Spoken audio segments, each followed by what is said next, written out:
Udah kayaknya, Mam. Mulai. Halo, selamat siang teman-teman. Kami dari kelompok 4 kelas Manajemen Investasi TIA, Gasal 2020-2021. Kami akan menjelaskan mengenai cost benefit analysis atau materi bab 6. Perkenalkan, saya Ham Amai Fauzanu, NRP 052081. Saya Gary Dimitri Hamidi, NRP 05214. Saya Sarah Karisma Fiontita, NRP 052073. Saya Farida Frabustari, NRP 052-0083. Untuk pertama, overview. Cost benefit analysis merupakan sebuah metodologi untuk mengatasi batasan yang ada dalam metodologi ROI atau Return of Investment. Cost benefit analysis melakukan hal ini dengan cara mempertimbangkan informasi biaya yang biasanya ditemukan dalam analisis ROI, tapi digabungkan dengan manfaat atau keuntungan yang tidak dipertimbangkan dalam ROI. Cost benefit analysis ini mempertimbangkan semua nilai tambah yang penting dan terkadang juga bersifat intangible seperti kontribusi manajer dan pegawai. Untuk definisinya sendiri, cost benefit analysis termasuk mengestimasi dan mengevaluasi benefit bersih yang dikaitkan dengan alternatif-alternatif tindakan yang dapat dilakukan. Teknik ini biasanya termasuk membandingkan nilai benefit saat ini dikaitkan pada investasi yang dilakukan dengan nilai cost saat ini untuk investasi yang sama. Cost benefit analysis merupakan salah satu alat pembuat keputusan yang sering digunakan untuk berbagai masalah, termasuk salah satunya itu untuk melakukan investasi TI. Cost benefit analysis ini termasuk mengidentifikasi cost dan benefit untuk setiap investasi alternatif, lalu mendiskontokan cost dan benefit kembali pada present, memilih alternatif terbaik berdasarkan kriteria yang sudah ditentukan sebelumnya, bisa digunakan untuk mengevaluasi investasi independen, atau memilih satu atau beberapa di antara satu set investasi independen atau dependen. Dan bisa juga digunakan untuk ex ante atau sebelum analisis proyek, ex post atau setelah analisis proyek, dan dalam media stress atau analisis yang sedang berlangsung pada evaluasi investasi. Dan berikutnya ada 5 fase dalam cost benefit analysis. Yang pertama ini define problem, kemudian identify cost and benefits, quantify cost and benefit, compare alternative, dan perform sensitivity. Define problem ini menganalisis masalah dan mendefinisikannya merupakan satu-satunya cara untuk menghasilkan solusi alternatif. Mendefinisikan masalah merupakan analisis yang dalam terhadap situasi yang ada, seperti dengan menginvestigasi atau mengidentifikasi kebutuhan-kebutuhan dari TI. Setelah melakukan analisis, permasalahan dapat didefinisikan dan solusi alternatif dapat diidentifikasi. Masalah yang terdefinisikan dengan baik termasuk spesifikasi tujuan dari suatu investasi TI dan rencana untuk mencapai atau meraih tujuan tersebut. Beberapa tujuan yang memungkinkan untuk investasi TI seperti meningkatkan layanan pelanggan, kontrol persediaan meningkatkan, atau informasi yang lebih baik. Dalam rencana untuk mencapai atau meraih tujuan, dilakukan pembuatan alternatif tindakan yang dapat dilakukan dan menghapuskan alternatif yang tidak memungkinkan karena tidak memenuhi constraint seperti biaya, peraturan, politik, dan lain sebagainya. Karena analisis cost benefit yang komprehensif, analisis cost benefit merupakan alat membuat keputusan yang relatif mahal. Hal ini dapat diatasi dengan memperkecil jumlah alternatif sebelum melakukan analisis, sehingga lebih baik dalam mengatur biaya yang diperlukan. Cost benefit membantu dalam mengidentifikasi alternatif terbaik di antara satu set alternatif dalam fase mendefinikan masalah. Oke, selanjutnya adalah fase mengidentifikasi dan mengkuantifikasi biaya dan benefitnya. Jadi di fase yang ini, setelah kita mendefinisikan masalah yang ada, kita kemudian mengidentifikasi biaya dan benefit yang diperlukan dalam masalah tersebut. Misalnya, setelah kita tahu masalahnya ada A, itu kita cari tahu biaya yang dibutuhkan untuk memecahkan masalah itu apa, lalu benefit yang ada itu apa. Setelah kita menemukan nilai cost dan benefitnya, cost dan benefit nggak selalu ada dalam nilai yang tangible, dia bisa juga ada intangible. Makanya kita membutuhkan mengkuantifikasi cost dan benefit agar nilainya itu bisa kita perhitungkan di analisis. Lalu Di sini jangan lupa mengestimasi nilai efek itu merupakan hal yang sangat penting karena suatu overestimation atau underestimation bisa memberikan efek pada hasil nanti saat kita menganalisis cost dan benefit. Next, Mal. Lalu untuk cost di sini, cost merupakan setiap pengeluaran yang harus dikeluarkan untuk suatu investasi IT seperti untuk mendapatkan, memasang atau memelihara IT. Yang saya bilang tadi, cost itu bisa bersifat tangible atau intangible. Intangible itu berarti ada efek yang tidak bisa ditetapkan nilainya pada unit of measure dan tidak berkontribusi langsung pada IT. Intangible cost itu contohnya seperti ketidakmauan untuk berubah atau kesukaran untuk berubah dan hal-hal lainnya. Di sini intangible cost seperti ketidakmauan untuk berubah itu bisa memberikan dampak yang cukup besar pada investasi IT dan proyek-proyek IT tersebut. Next, Mom. Ini merupakan contoh biaya yang tangible dan intangible. Seperti yang saya bilang tadi, untuk intangible bisa ada resistance to change, lalu inability to change, organizational restructuring, dan yang lainnya. Dan untuk yang tangible itu seperti hal yang bisa dihitung oleh unit of measure seperti hardware, software, terus service, running cost, dan yang lainnya. Next, Mom. Lalu benefit. Benefit merupakan suatu konsekuensi yang positif dari investasi IT. Benefit itu seperti cost bisa merupakan benefit yang tangible ataupun yang intangible. Lalu banyak pula benefit itu yang diasosiasikan sebagai benefit yang intangible. Secara umum di sini ada 5 kategori benefit, yaitu penghematan atau penghindaran biaya, pengurangan kesalahan, peningkatan kinerja operasional, peningkatan fleksibilitas, dan peningkatan perencanaan dan kontrol. Next, Mom.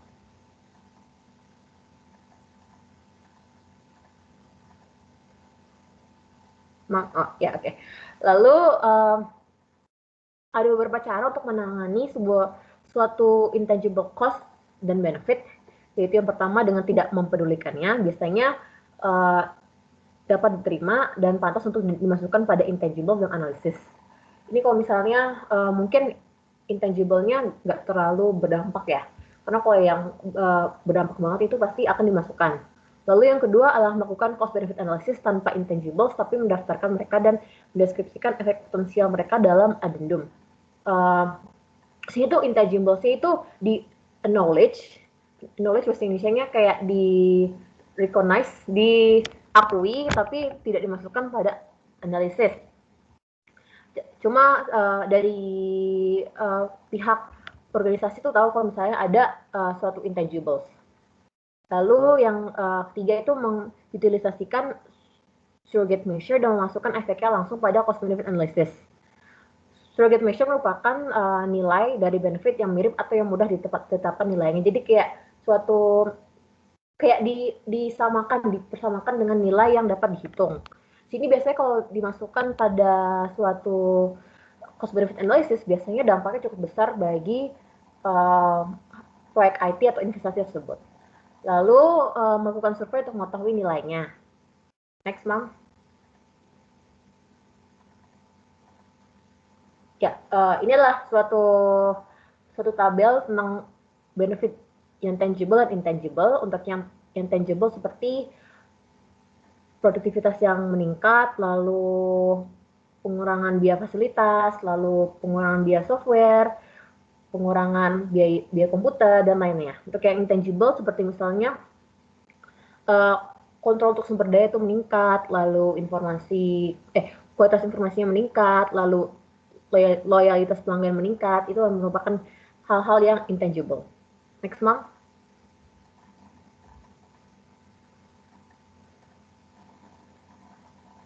Oke. Lalu di sini ada shadow prices. Untuk menilai suatu intangible bisa kita gunakan dengan menggunakan shadow prices. Shadow prices merupakan suatu pengukuran yang sering digunakan dalam ekonomi untuk mengestimasi nilai suatu barang atau dalam konteks cost benefit itu merupakan cost atau benefit. Shadow price adalah nilai intangible yang mengindikasikan seberapa banyak indeks tertentu dari performa yang bisa ditingkatkan atau dikurangi dengan penggunaan unit marginal intangible tersebut. Misal, Sini ada contoh untuk melakukan caranya. Kita menggunakan teori ekonomi untuk menentukan shadow prices. Suatu model itu dikonstruksikan berdasarkan asumsi teori ekonomi dan penyesuaian tersebut dibuat ketika ada penyimpangan pada asumsi tersebut. Setelah kita mengkonstruksi model, kita biasanya menggunakan suatu pemrograman matematika untuk menghasilkan shadow prices. Jadi biasanya pakai suatu program, nggak kita hitung sendiri. Lalu shadow prices adalah dual values yang dihasilkan oleh suatu algoritma dalam linear programming. Jadi kita dengan shadow prices itu kita bisa tahu nilai-nilai yang kita nggak tahu. Lalu selanjutnya bisa dijelaskan oleh rekan saya. Ya, selanjutnya ada tahapan compare alternatives, di mana pada tahapan ini dilakukan perbandingan alternatif-alternatif terhadap beberapa kriteria. Nah, sebelum perbandingan itu dibuat, cost benefits yang terjadi pada periode waktu selanjutnya seringkali didiskon kembali menjadi nilai mata uang hari ini. Hal tersebut disebut mengkalkulasikan present value stream of cash flow. Mengkalkulasikan present value berdasarkan time value of money, cash flow yang akan diterima di masa depan bernilai lebih rendah dari yang diterima sekarang. Oleh karena itu, discount rate harus dipilih dan digunakan untuk mendiskon cost dan benefits yang akan terjadi pada periode yang akan datang. Next, Ma'am. Nah, di sini ada present value of cost or benefits, di mana rumusnya adalah sebagai berikut yang ada di sebelah kiri, yaitu PV sama dengan sigma itu untuk menandakan sum ya, atau jumlah, AT per 1 plus R pangkat T, di mana AT adalah cost atau benefit dalam periode waktu T, kemudian R adalah discount rate. Present value adalah jumlah cost atau benefit yang didapatkan di masa depan yang didiskon kembali pada nilai hari ini. Discount rate bisa juga disebut opportunity cost of capital, yang merupakan sebuah rate yang dapat dicapai dengan menginvestasikan pada sekuritas risiko perbandingan dari investasi tersebut. Biasanya analis atau anggota dari financial management yang menetapkan discount rate yang sesuai berdasarkan dari risiko investasi TI. Next, Ma'am. Di sini ada contoh soal untuk deskripsinya sebagai berikut. Suatu organisasi harus memilih satu sistem komputer dari dua sistem alternatif. Cost atau benefit analysis digunakan dan pembuat keputusan telah menganalisis masalah, memilih alternatif-alternatif dan mengidentifikasi cost dan benefit untuk tiap alternatif. Tabel berikutnya, di mana pada slide berikutnya akan menunjukkan estimated cost dan benefits untuk kedua sistem komputer. Asumsikan discount rate adalah 8% untuk kedua sistem komputer. Present value, cost, dan benefit harus dikalkulasikan untuk setiap sistem komputer. Nilai tersebut dapat digunakan untuk kalkulasi pada kriteria yang sudah ditetapkan. Next, Ma'am. Nah, di sini ada tabel cost and benefits dari sistem komputer A dan B. Bisa dilihat yang bagian atas itu tabel cost dan benefits dari sistem komputer A.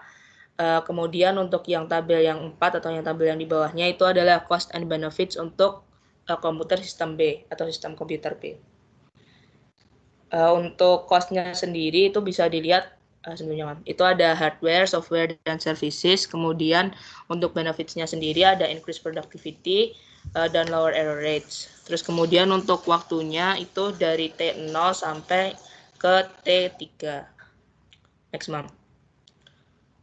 Nah, di sini adalah perhitungan present value of cost or benefits untuk sistem komputer A, di mana dilihat dari rumus yang tadi, yang di atas merupakan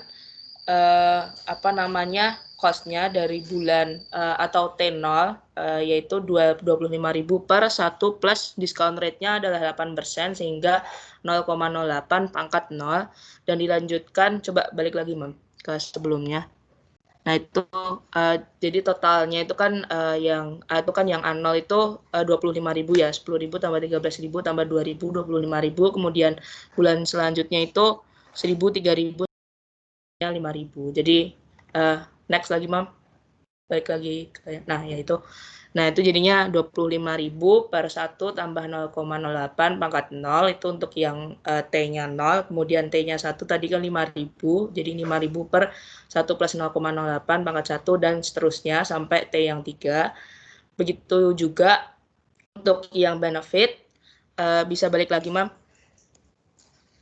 Nah, yang benefit itu juga sama, jadi ditambahkan juga. Jadi di sini kan untuk A1-nya itu A0-nya itu kan 0 ya. Jadi bisa dibilang bahwa untuk yang A0 yang pertamanya itu nggak ada atau 0, dalam hal ini di perhitungan situ nggak dimasukkan.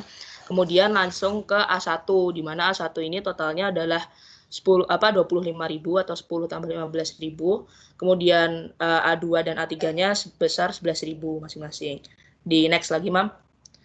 Nah, dari situ dikalkulasikan sebagai berikut. Nah, sehingga bisa mendapatkan present value untuk present value benefit dari sistem komputer A yaitu sebesar 41.311, sedangkan untuk yang present value of value untuk cost-nya yaitu sebesar 37.885.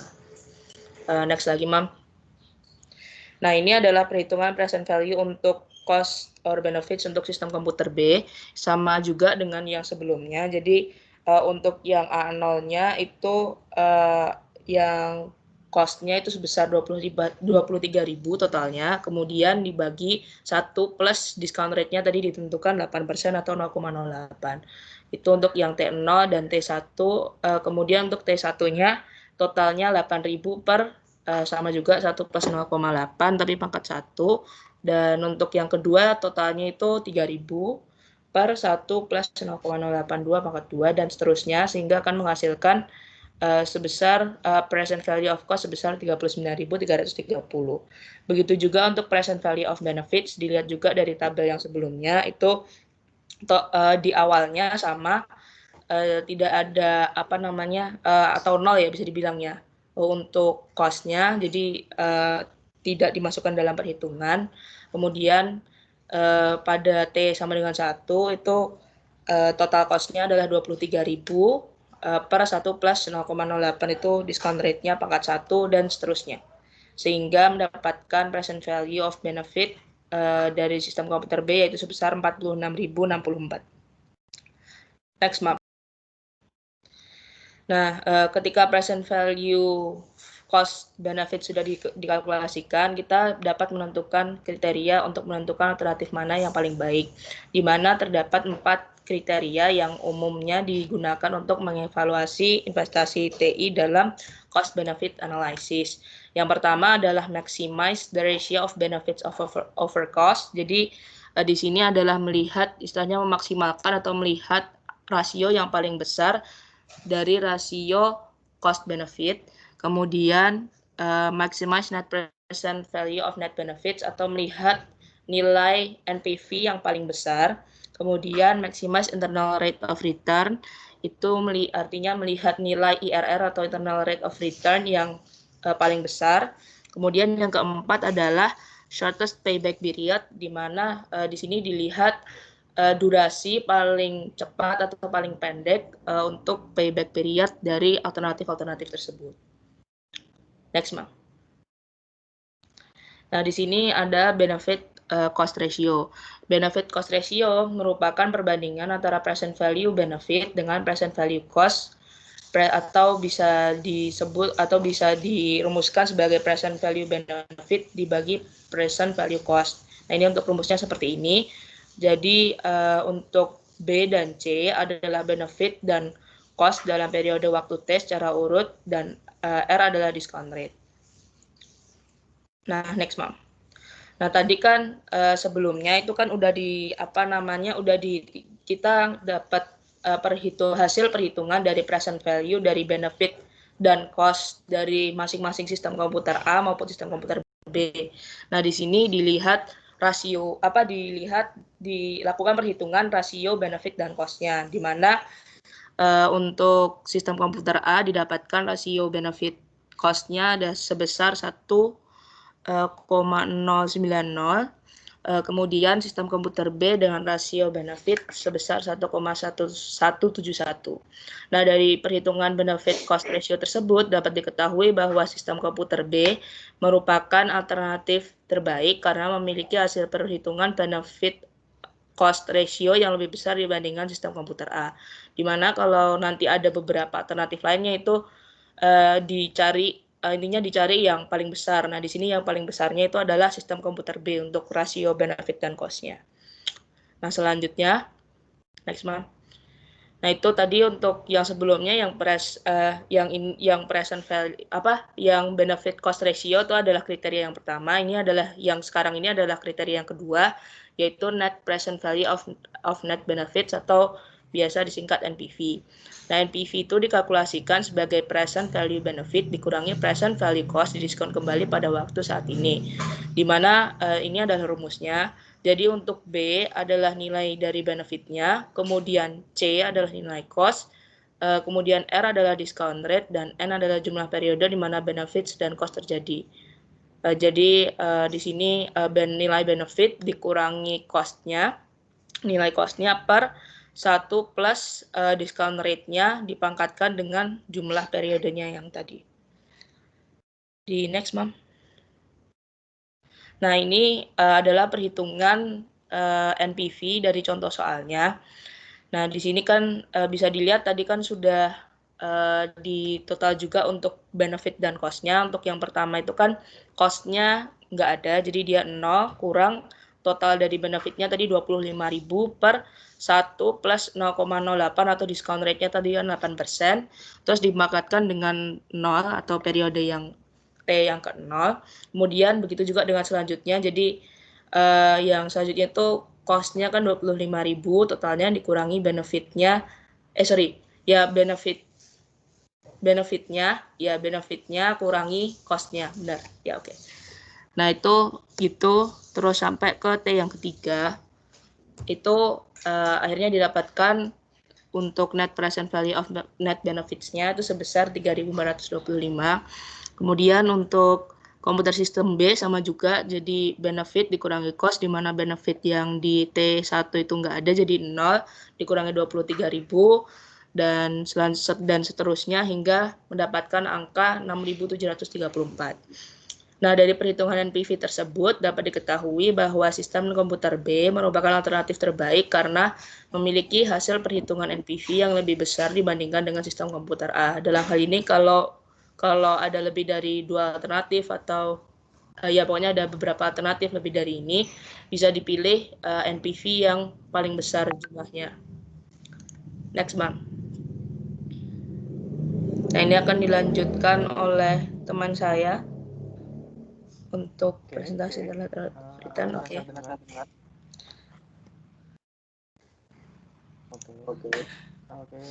Saya Gary akan menjelaskan mengenai internal rate of return.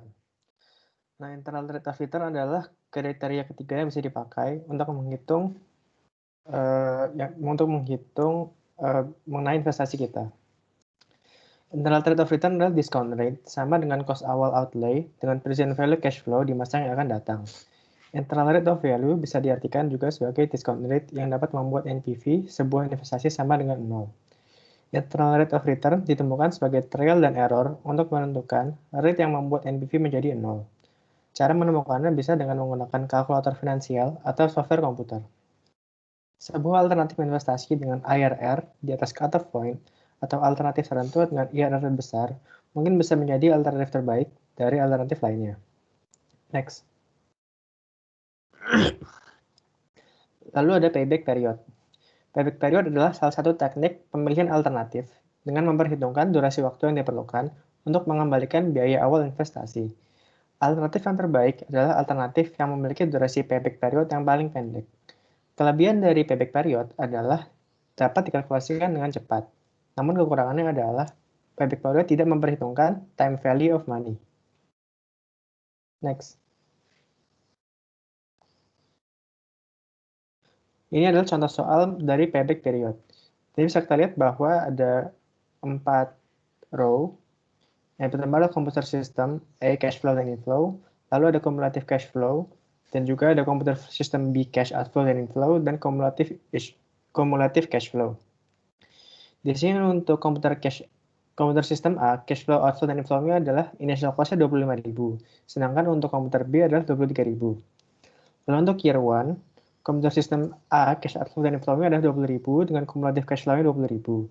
Sedangkan komputer system B, cash outflow, dan inflow-nya 15.000 dengan cumulative cash flow yang sama. Untuk year 2, komputer sistem A 6.000 outflow dan inflow-nya, sedangkan untuk cumulative cash flow 26.000. Komputer sistem B, cash outflow dan inflow-nya adalah 12.000, dan untuk cumulative cash flow 27.000.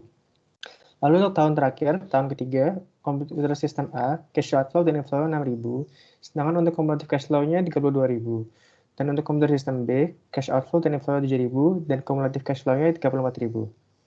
Dari tabel tersebut, dapat diketahui bahwa sistem komputer A dan sistem komputer B memiliki durasi yang sama untuk mengembalikan biaya awal investasi, yaitu selama 2 tahun.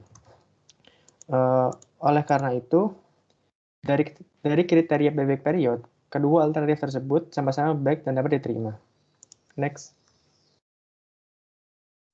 Lalu ada kriteria tambahan untuk memilih alternatif. Yang pertama adalah memaksimalkan manfaat untuk sebuah level biaya tertentu. Alternatif dengan benefit terbesar untuk level cost tertentu merupakan alternatif terbaik. Peraturan ini bisa diterapkan ketika bisa diasumsikan tiap alternatif investasi TI mempunyai level of cost yang sama. Lalu yang kedua adalah meminimalisirkan biaya untuk setingkat level manfaat tertentu. Jadi di sini benefit untuk tiap alternatif harus pada level yang sama. Alternatif dengan biaya paling murah adalah alternatif terbaik. Next.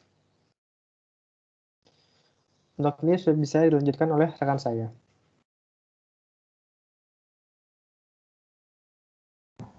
Maaf tadi saya mute. Terima kasih Gary atas presentasinya. Lalu dilanjutkan oleh fase yang terakhir yang merupakan sensitivity analysis. Jadi dari tadi hasil analisis kita belum melakukan suatu analisis sensitivity yang menentukan suatu reliabilitas dari analisis yang telah kita lakukan. Pada analisis cost dan benefit, mereka biasanya mempunyai nilai asli dari tiap benefit dan cost merupakan suatu hal yang ideal. Tapi dalam kenyataannya nggak semua nilai yang didapatkan pada saat analisis itu merupakan nilai yang asli. Kayak misalnya buat biaya intangible itu kemungkinan pasti nggak ada yang benar-benar pas banget dengan nilai aslinya.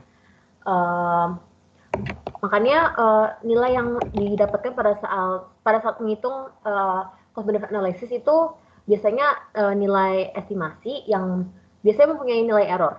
Jadi dalam sensitivity analysis ini berguna untuk menentukan suatu degree of error dalam estimasinya. Next, Mom. Ya, untuk degree of error adalah merupakan suatu estimasi yang menentukan reliabilitas dari NPV final atau nilai kriteria manapun yang digunakan.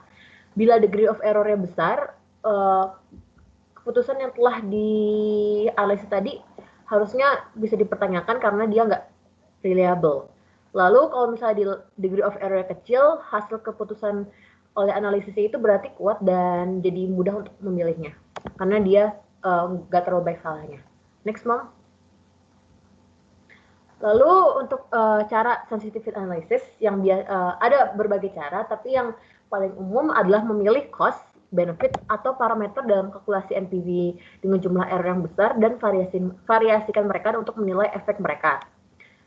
Analisis ini bisa termasuk misalnya kita memilih nilai tinggi dan nilai rendah dari sebuah parameter dan menilai efek mereka pada NPV. Misalnya pada kita ambil suatu parameter benefit. Di sini kita ambil nilai tertinggi untuk si benefit tadi itu apa, lalu nilai terendah itu apa, dan nilai aslinya. Jadi biasanya kalau misalnya kita antisipasi misalnya ada inflasi, jadi misalnya nilainya kita asumsikan nilainya lebih rendah, itu kita ambil sebagai bahan untuk kita lakukan analisisnya. Hasilnya NPV yang terasosiasikan dengan nilai sebenarnya, lalu tadi yang saya bilang NPV lain yang dikalkulasikan dengan nilai tinggi, dan NPV lain dengan nilai rendah. Degree of dispersion NPV ini menunjukkan bagaimana perbedaan nilai parameter memberi efek pada NPV final secara dan juga keputusan yang dibuat. Jadi pastikan kalau misalnya nilainya beda, pastikan dia pasti berefek pada hasil akhirnya. Di sini kita bisa melihat kalau kita mengambil nilai parameter yang tinggi tadi dan nilai yang nilai sebenarnya dan nilai yang rendah tadi itu apa sih dampaknya sama hasil akhirnya. Lalu melakukan variasi terhadap satu parameter dapat mengubah NPV tertinggi untuk lebih condong pada alternatif yang berbeda, sehingga membuat hasil analisis tidak reliable. Jadi jangan gunain satu parameter aja buat analisis sensitivitas ini, karena kalau kita cuma ambil satu, misalnya cuma dari benefit doang, kemungkinan bisa hasilnya jadi bias atau jadi lebih condong ke satu hal, jadi nggak reliable lah buat digunakan. Next, Mam. Lalu dalam keputusan investasi IT, kebanyakan parameter termasuk discount rate yang digunakan dalam kalkulasi NPV dapat mempunyai degree of error yang lebih tinggi, dan hal tersebut sangat krusial. Misalnya ada 10 parameter kritikal, dengan kita ngitung dengan estimasi tinggi dan estimasi rendah di setiap parameternya, serta ada 2 investasi alternatif, maka diperlukan 40 kalkulasi NPV tambahan yang harus dilakukan di analisis untuk menentukan derajat sensitivitasnya. Kan tadi kan ada 10 parameter. Tiap parameter tuh ada estimasi tinggi dan rendah. Berarti 10 kali 2. Jadi ada 20 NPV buat satu analisis investasi. Dari sini dibilang dia mempunyai 2 investasi alternatif. Berarti tadi 20 kali 2. Jadi kita butuh mengkalkulasikan 40 NPV tadi. Informasi ini dapat dikondensasikan dan ditampilkan dalam format yang lebih mudah dibaca dengan menurunkan distribusi probabilitas outcomes NPV yang merefleksikan semua NPV yang memungkinkan bila diberi variasi dalam critical parameter. Lalu hasil dari analisis sensitivitas tipe ini adalah graphical depiction yang menunjukkan kemungkinan investasi alternatif breaking even, gagal, atau berhasil. Next, Mom. Ini contohnya, contoh analisis sensitivitas. Jadi investasi awal suatu proyek adalah sebesar 0 juta. Maaf, itu saya typo, harusnya juta. Adanya perubahan asumsi mengenai tingkat inflasi yang seperti saya bilang tadi, misalnya mengabaikan expected net proceeds yang dihasilkan oleh proyek.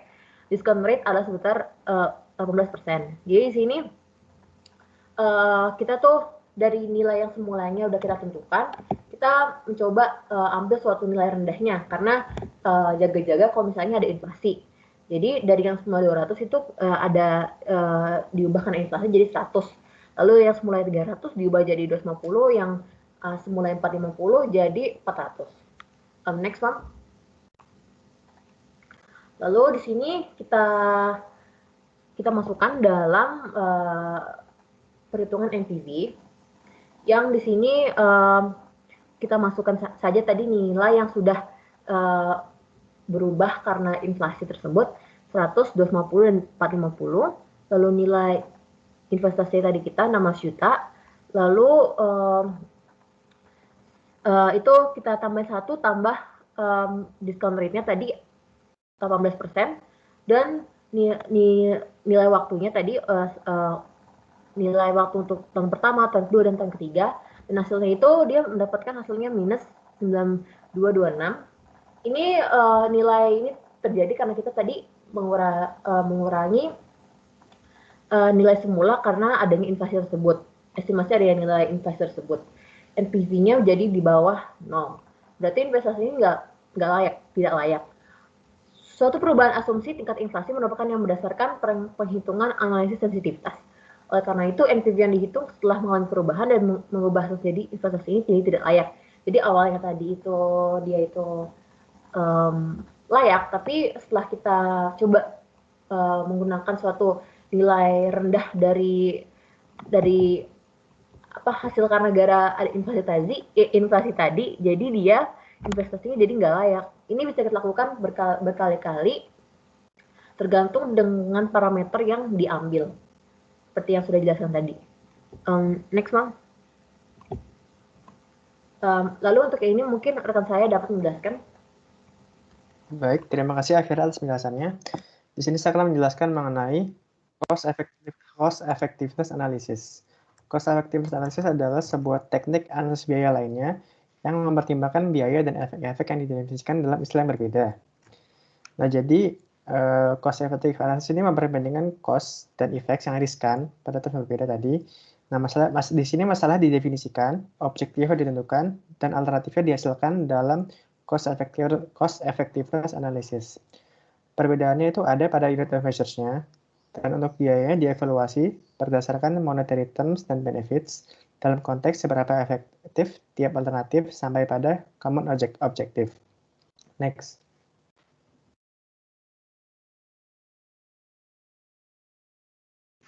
Additional perbedaan antara analisa cost effectiveness dengan cost benefit. Pada cost benefit analysis, kegunaannya adalah mencari yang paling menguntungkan. Sedangkan untuk di cost effectiveness analysis, kita sini untuk mencari alternatif yang paling murah. Pada cost benefit analysis, tujuannya yang pertama adalah memilih di antara alternatif yang tujuannya berbeda, dan juga memutuskan apakah suatu rencana dilaksanakan atau tidak. Sedangkan untuk cost effectiveness analysis, tujuannya adalah memilih di antara beberapa alternatif yang tujuannya sama.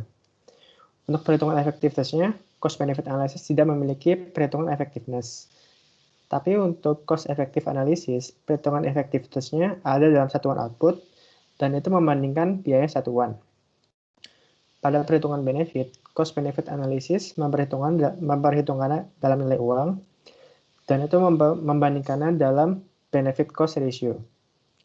Dan untuk cost effectiveness analysis tidak melakukan perbandingan benefit. Untuk perhitungan cost benefit analysis dan cost effectiveness analysis sama-sama memperhitungkan dalam nilai uang. Next.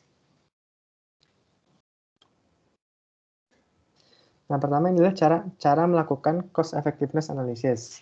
Pertama, kita menghitung total cost atau present value cost dengan menggunakan rumus present value cost sama dengan CT per 1 plus N pangkat T.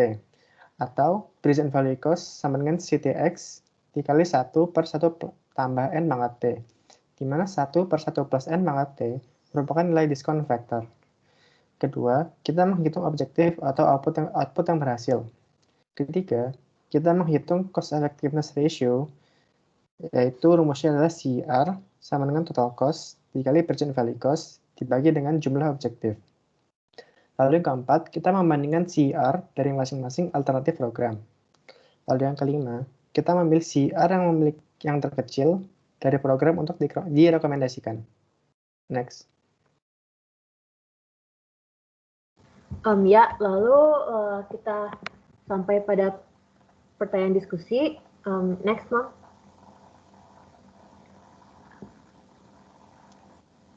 Singkat saja, apakah satu stage cost benefit analysis lebih penting dari yang lain? Bisakah kita tidak mengerjakan salah satu stage pada sebuah analisis? Menurut kelompok kami, sekiranya semua stage ini merupakan stage yang penting, karena misalnya dalam stage pertama, kalau kita tidak mendefinisikan suatu masalahnya, kita tidak bisa tahu solusinya apa dan apa kebutuhan yang bisa kita ambil dari masalah tersebut. Lalu untuk selanjutnya, untuk mengidentifikasi cost dan benefit dan mengkuantifikasinya juga sangat penting, karena pasti kalau dalam cost benefit analysis kita pasti butuh untuk mengetahui biaya apa saja dan benefit apa saja yang kita dapatkan. Kalau nggak ada, jadi buat apa kita lakukan analisisnya. Lalu selanjutnya ada compare alternatif, karena compare alternatif ini penting juga, karena kita buat apa kita lakukan suatu cost benefit analysis kalau kita tidak memilih solusi yang terbaik. Jadi untuk membandingkan alternatif ini juga sangat penting. Lalu yang terakhir untuk perform sensitivity penting, karena kita harus tahu reliabilitas dari analisis yang telah kita hasilkan. Karena kalau misalnya kita melakukan suatu investasi dan ternyata keputusannya itu meleset jauh, itu merupakan suatu hal yang fatal dan berdampak secara besar pada organisasi atau proyek yang dilaksanakan. Next, Mom. Selanjutnya, kenapa analisis cost benefit lebih mahal dari analisis yang lain? Seperti yang tadi dijelaskan, cost benefit analysis itu merupakan analisis yang komprehensif dan menyeluruh. Pasti dalam analisisnya itu dibutuhkan suatu expert dalam penilaian, misalnya untuk mengkonversikan dari intangibles ke yang nilai yang bisa kita hitung, itu pasti membutuhkan biaya yang tidak sedikit tentunya. Dan banyak hal-hal lain yang butuh biaya yang cukup besar pada cost benefit analysis karena dia memerlukan sumber daya dan waktu yang cukup banyak. Next, Mom. Kenapa kita menggunakan benefit cost ratio untuk membandingkan pada cost benefit analysis? Benefit cost ratio itu merupakan suatu metode yang cukup mudah karena kita tinggal membandingkan benefit yang didapat dan cost. Jadi kita bisa tahu apa sih perbandingannya antara benefit yang kita dapat dan cost yang dikeluarkan. Semakin besar suatu benefit cost ratio-nya semakin bagus karena berarti benefit yang didapatkan lebih baik daripada cost yang dikeluarkan. Next, Mom. Kenapa kita menggunakan NPV sebagai pembanding pada cost benefit analysis? Net present value of net benefit dihitung sebagai present value of benefit dikurangi present value of cost yang terdiskon pada masa kini. Pada kriteria ini kita menggunakannya untuk mengetahui berapa benefit yang sebenarnya didapatkan menurut hitungan pada masa kini. Semakin besar nilainya berarti semakin bagus karena benefit yang didapatkan lebih banyak dari biaya yang dikeluarkan. Next, Mom. Kenapa kita menggunakan IRR untuk pembanding pada cost benefit analysis? IRR sendiri merupakan discount rate yang menyamakan initial cost outlay dengan present value of future cash flow. Atau discount rate itu yang membuat NPV investasi sama dengan 0. Kita menggunakan ini untuk mengetahui rate dari pengembalian investasi. Kalau misalnya rate-nya besar, tentu kan semakin bagus karena rate pengembalian investasi itu semakin besar. Next, Mom. Lalu, kenapa kita menggunakan payback period sebagai pembanding dalam cost benefit analysis? Payback period merupakan satu tool accounting yang paling sering digunakan karena untuk menghitungnya cukup mudah. Dimana kita payback period merupakan suatu waktu di mana total investasi dikembalikan pada cash flow kumulatif. Biasanya kita gunakan ini untuk mengetahui alternatif mana yang paling cepat dikembalikan dari total investasi yang kita telah lakukan. Tapi payback period ini tidak memperhatikan time value of money, jadi tidak terlalu dia tidak menghitung nilai uang di masa depan. Next, Mom. Ya, selanjutnya bisa dijelaskan oleh rekan saya. Ya, selanjutnya di sini ada pertanyaan konsep. Next, Mom. Nah, pertanyaan yang pertama adalah apa saja 5 tahap dari cost benefit analysis ya, yang sudah seperti yang dijelaskan sebelumnya. 5 tahap yang terdapat pada cost benefit analysis yaitu yang pertama define problem atau di sini mendefinisikan masalah-masalah yang ada. Terus kemudian yang kedua, tahap yang kedua adalah identify cost and benefits. Di sini diidentifikasikan cost-nya seperti apa dan benefits-nya seperti apa saja cost dan benefits-nya. Kemudian yang ketiga adalah quantify cost and benefits, di mana di sini mengkuantifikasikan dari cost and benefits yang tadi sudah diidentifikasi sebelumnya pada tahap kedua. Kemudian selanjutnya pada tahap keempat yaitu dilakukan comparative analysis, di mana di sini dari alternatif yang ada itu dilihat analisisnya mulai dari NPV, net present value, business benefit cost ratio, dan IRR, dan payback period dari 4 kriteria yang tadi sudah dijelaskan. Nah, itu apakah memenuhi atau tidak dari kriteria-kriteria tersebut. Jika memenuhi, berarti kemungkinan investasi tersebut dapat dilakukan. Nah, selanjutnya kalau misalkan tidak memenuhi dari kriteria tersebut, mungkin bisa jadi investasi yang dipilih atau alternatif itu tidak bisa dilakukan gitu. Nah, selanjutnya ada perform sensitivity. Di sini untuk melihat tadi seberapa efeknya apabila misalkan kalau ada yang melenceng perhitungannya dan sebagainya. Jadi bisa dilihat istilahnya keakurasiannya gitu lah. Next, Ma'am. Pertanyaan yang kedua adalah cost benefit analysis dapat digunakan dalam jenis keputusan investasi seperti apa. Nah, cost benefit analysis itu dapat digunakan untuk mengevaluasi jenis investasi independen atau memilih satu atau beberapa jenis investasi di antara satu set investasi independen atau dependen. Nah, selain itu cost benefit analysis itu dapat digunakan untuk membantu dalam melakukan pengambilan keputusan atau untuk decision making ya dari 3 segi waktu. Yang pertama adalah ex ante atau sebelum proyek dilakukan, di mana di sini cost benefit analysis itu dapat digunakan untuk mengetahui dan menentukan apakah investasi tersebut dapat dilakukan atau tidak, serta mencari alternatif yang dapat dilakukan. Kemudian yang kedua adalah media stress atau saat proyek dilakukan atau investasi dilakukan.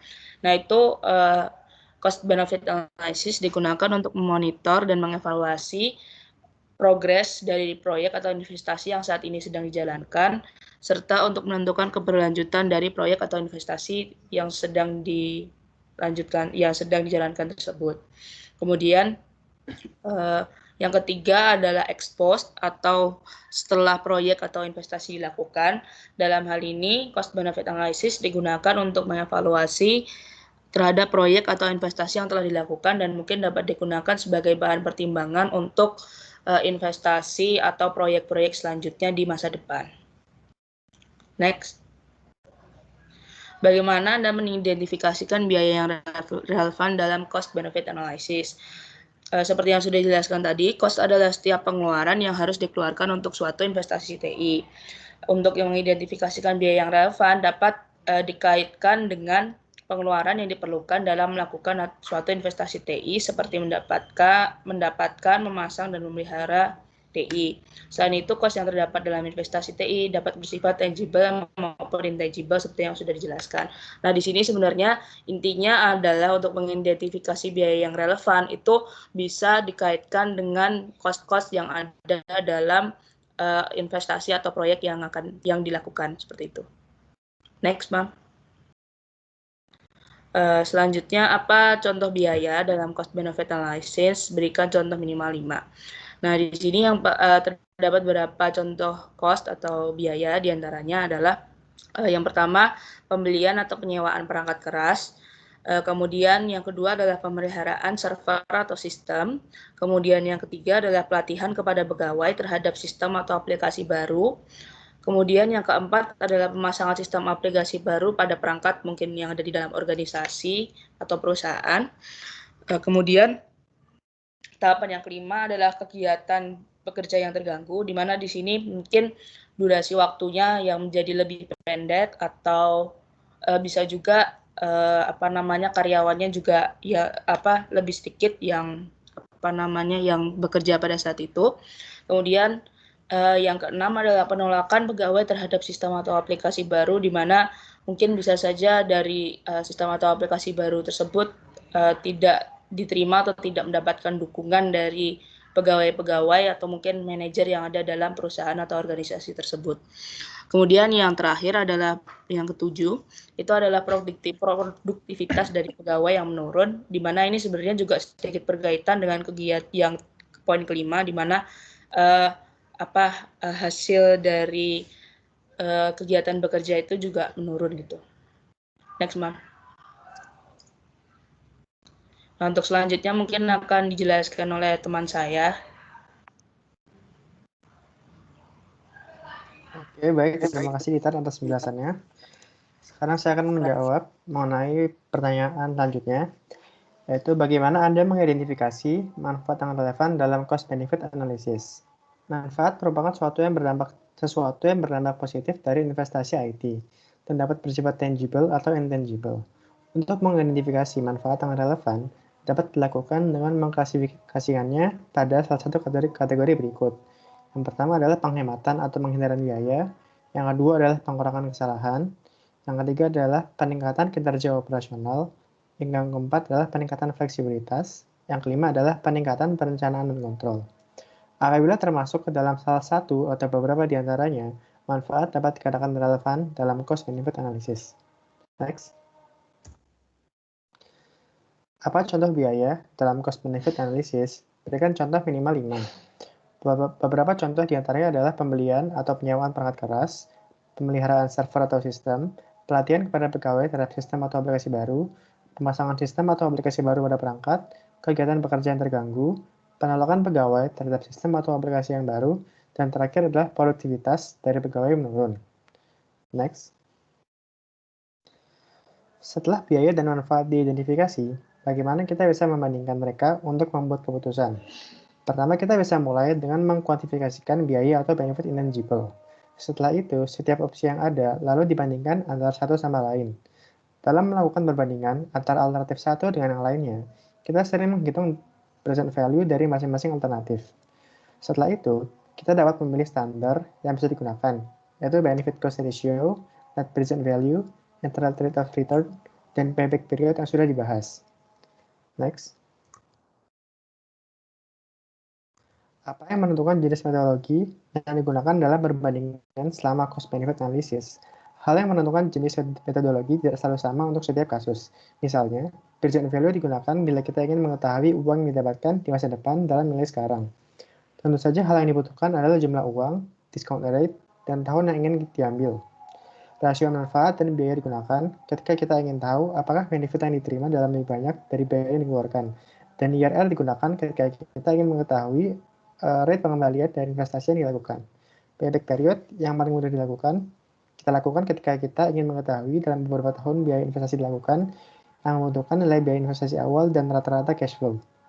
Jadi, hal yang menentukan jenis metodologi adalah tergantung dari kebutuhannya. Next. Sebentar. Oke, bagaimana sensitivity analysis bermanfaat dalam cost benefit analysis?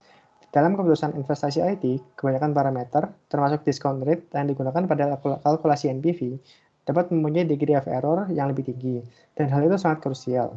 Sensitivity analysis bermanfaat dalam cost benefit analysis karena dapat menentukan reliabilitas dari kebutuhan yang dihasilkan oleh cost benefit analysis. Sehingga dengan mengetahui degree of error-nya, dengan menggunakan sensitivity analysis, pengambilan keputusan investasi IT dapat dipertimbangkan lebih baik. Next. Lalu pertanyaan terakhir, yaitu apa itu analisis biaya atau efektivitas atau sensitivity analysis? Sensitivity analysis merupakan analisa yang bertujuan untuk menentukan reliabilitas dari keputusan yang dihasilkan oleh cost benefit analysis. Nilai yang dihasilkan cost benefit analysis umumnya merupakan estimasi dari nilai sebenarnya, terutama untuk yang bersifat intangible. Oleh karena itu, sensitivity analysis berguna untuk menentukan degree of error dalam estimasi ini. Next. Untuk materi selanjutnya bisa dilanjutkan oleh rekan saya.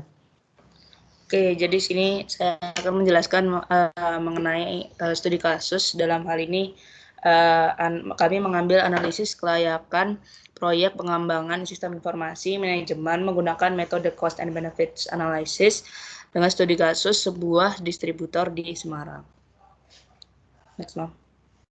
Nah, di sini pada fase pertama yaitu define problem terdapat beberapa permasalahan atau problem yang diidentifikasi, yaitu yang pertama kegiatan operasional perusahaan masih dilakukan secara manual, sedangkan perusahaan memiliki lokasi kantor dan gudang yang berbeda. Kemudian pihak manajemen sering mengalami kendala seperti koordinasi antara bagian gudang dengan bagian pembelian. Kemudian komunikasi dengan bagian gudang dilakukan melalui telepon sehingga biaya yang harus ditanggung perusahaan menjadi tinggi. Kemudian perkembangan terakhir dari posisi persediaan yang dimiliki perusahaan tidak terpantau dengan baik. Kemudian bagian penjualan belum memiliki analisis yang akurat mengenai produk-produk yang paling diminati dan produk yang kurang laku atau tidak terlalu diminati oleh customer atau pelanggan. Kemudian manajemen dalam mengambil keputusan membeli barang hanya berdasarkan perkiraan. Oke, next. Untuk yang selanjutnya melihat kendala-kendala yang dihadapi perusahaan serta persaingan yang semakin ketat, maka pihak manajemen sebaiknya membangun suatu sistem informasi manajemen yang terintegrasi. Diharapkan semua informasi bisa diakses oleh semua bagian yang diberi wewenang sehingga semua keputusan bisa diambil dengan tepat dan pelayanan terhadap konsumen juga bisa ditingkatkan. Next. Kemudian untuk slide ini akan dijelaskan oleh teman saya. Ya, terima kasih. Untuk berikutnya ini fase 2 yaitu identify cost and benefit. Di sini kita akan merincikan cost dan benefit yang timbul dari proyek investasi ini. Yang pertama untuk cost-nya ini ada biaya pengadaan atau procurement yang meliputi pengadaan hardware, pembelian hardware, instalasi hardware, serta manajemen dan SDM untuk pengadaannya. Kemudian ini biaya startup, mulai pembelian software, instalasi networking, reorganisasi, serta biaya manajemen dan SDM. Lalu biaya yang project related ini meliputi biaya konsultan melalui dari persiapan analisis sistem, desain, sampai dengan penerapan. Ini dari nomor 1 sampai 3 ini biayanya itu dikeluarkan pada tahun ke-0 saja. Kemudian terakhir ini biaya ongoing meliputi biaya SDM, overhead, perawatan hardware, perawatan software, serta manajemen operasional sistem. Ini dikeluarkan mulai dari tahun pertama dan seterusnya selama sistemnya ini operasional. Lalu untuk benefitnya ini terbagi menjadi 2, yang tangible dan intangible. Tangible ini mencakup efisiensi biaya operasional, efisiensi telekomunikasi, kesalahan proses, peningkatan penjualan, efisiensi persediaan, serta piutang yang tidak tertagih. Lalu intangible mencakup peningkatan kualitas pelayanan, peningkatan kinerja SDM, serta peningkatan kualitas keputusan manajerial. Lalu setelah diketahui cost dan benefitnya ini, dikuantifikasikan atau dicari jumlah masing-masing cost dan benefitnya ini.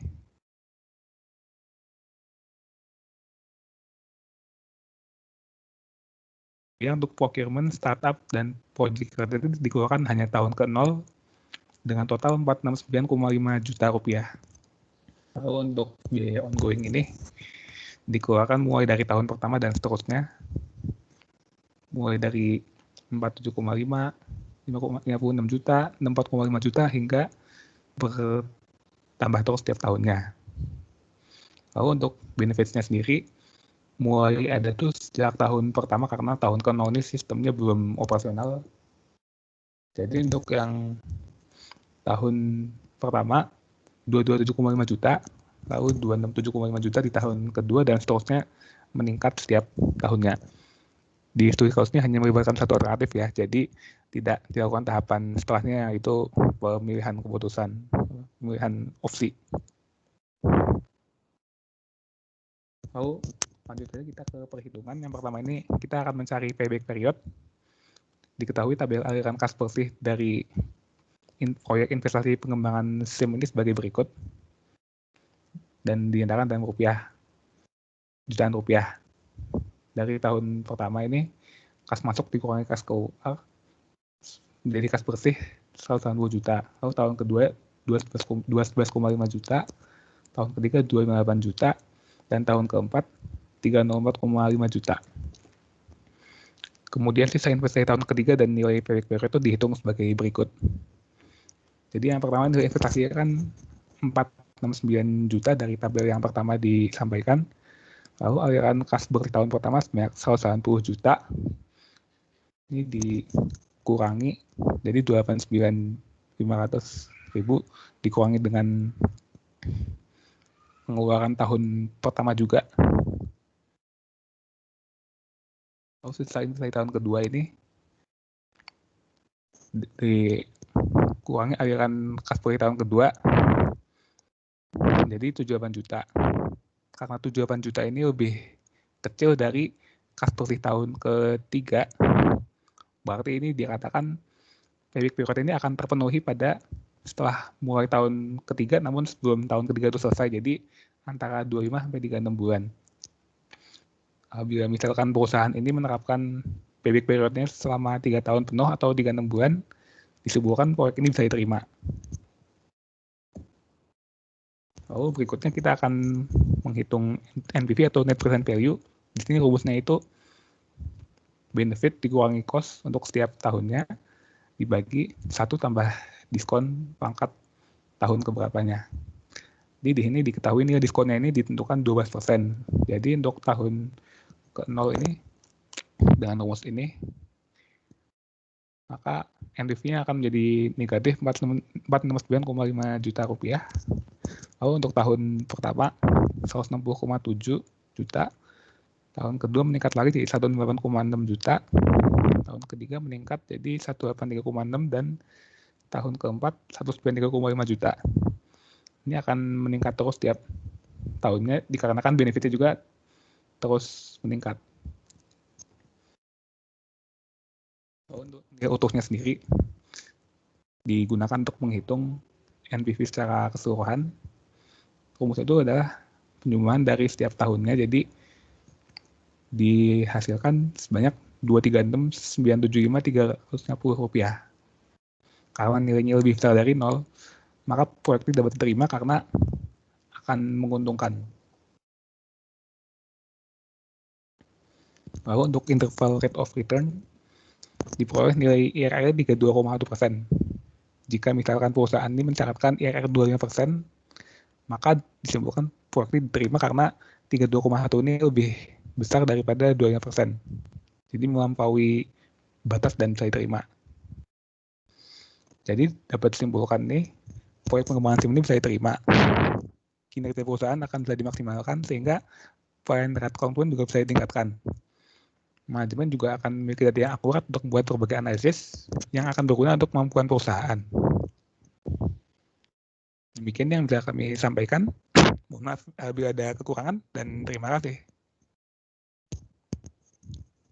Bisa di stop, Tan.